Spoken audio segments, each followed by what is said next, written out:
Stampers, and thank you so much for joining me today for another Stampin' Sunday video. This is Laura Buechler of Inky Fingers Papercrafting, your independent Stampin' Up demonstrator in Nanaimo, BC. Today, I'm going to show you how to make a beautiful and simple card using the gorgeous stamp set Delicate Dahlias. This is a distinctive stamp set, which means it's specially designed to have images with lots of texture and depth. You can get this stamp set free with your $120 purchase until September 30th. Find it right here on page 14 of your Celebration brochure. So with this stamp set, you can see that there are two stamps for each image, an outline and then the full image. I wanted to show you the three different looks that you can achieve with these stamps.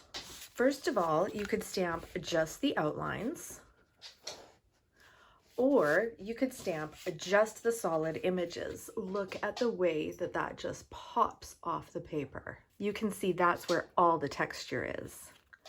Or you could use both of them together. Which one do you like the best? For the card I'm creating today, the measurements are very simple. I've got a card base of 5.5 by 8.5 inches scored in the center.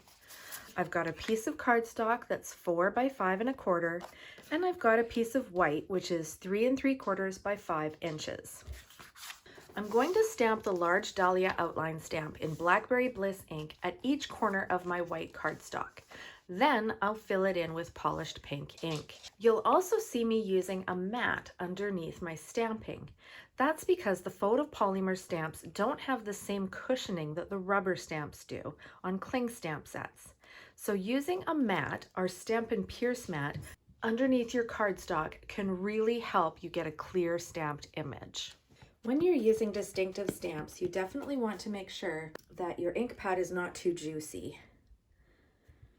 If you find that your ink pad is too full and the texture is not coming out properly, then just stamp off on a spare piece of paper before you stamp your image on your project. There's probably a way to line up these two images perfectly, but to me, I like the look better when it's not perfect. So I'm not getting too fussed about making it exactly perfect. I'm going to use rich razzleberry here and stamp off before putting it in the center of my project. And the reason is because I'm going to add my sentiment right where that flower is.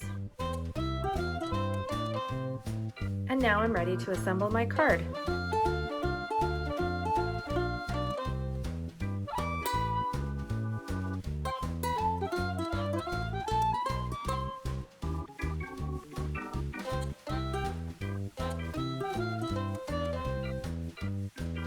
I'm going to add some gems to embellish.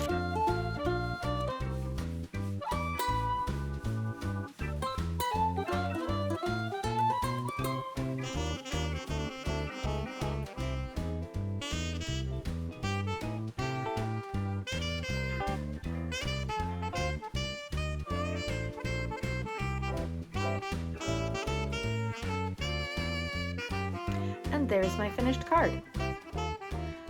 Remember that you'll get a chance to win this card when you share the video. Leave a comment below to let me know that you've shared, and maybe I'll be sending you this card in the mail. Thanks so much for watching, everyone. I really appreciate it, and I hope you enjoyed the tutorial. Please drop me a comment below and let me know what you think. If there's something specific that you'd like to learn about, just ask.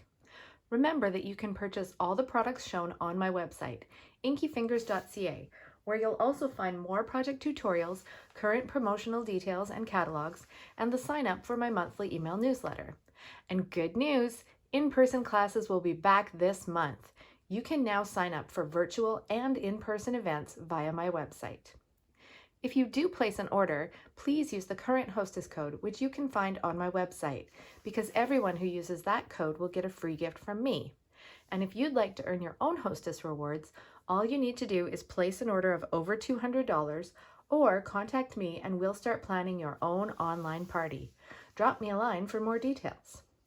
If you're watching this on YouTube, I invite you to join me on my Facebook page, Inky Fingers Papercrafting.